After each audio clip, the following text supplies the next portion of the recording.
Welcome to Dark Truths, Religion Uncovered, where we explore the clash between old ways of believing and modern ideas about faith. Tonight, we look at a truth that many today shy away from.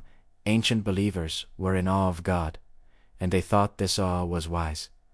For them, fearing the Lord didn't mean being scared. It meant recognizing God's greatness. They understood that God was not safe or easy to understand. Mountains shook, and people were left speechless after meeting God.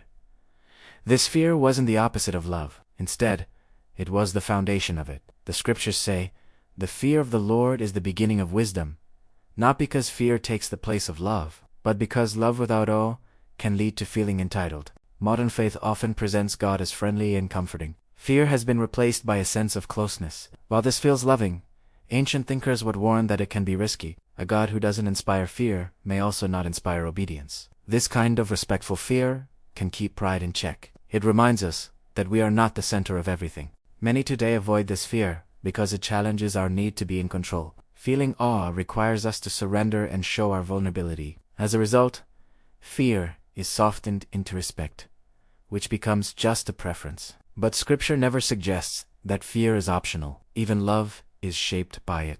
Paul writes, "Work out your salvation with fear and trembling," not because salvation is weak, but because God is vast and powerful. Many avoid trembling today because it challenges our self-confidence. Faith is often expected to be about feeling strong and secure. However, ancient faith was often unsettling. It disrupted our illusions, taught caution with our words, and encouraged living carefully. When we lose fear, faith can become casual. Commands turn into mere suggestions. Sin feels manageable, and God seems negotiable. Ancient believers knew that fear protected faith from arrogance.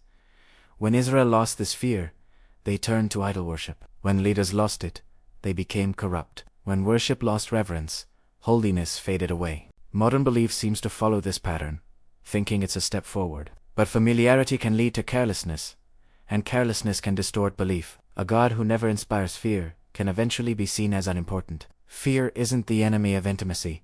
It actually helps deepen love. Awe enhances our obedience. Without fear, love can feel shallow, faith can become comfortable, and worship can feel like entertainment. Ancient thinkers never separated fear from faith because fear helps us recognize reality.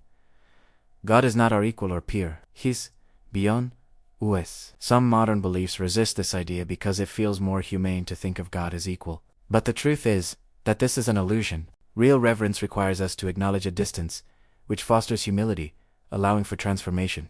So here's a tough question from modern faith. If meeting God doesn't leave you shaken, humbled, or speechless, then who are you truly encountering? Thank you for being part of Dark Truths, Religion Uncovered. Please share your thoughts. Has the sense of reverent fear disappeared from faith? Or does belief still know how to tremble in the presence of the holy? As always, thank you for watching. Subscribe, like, and leave a comment about this episode.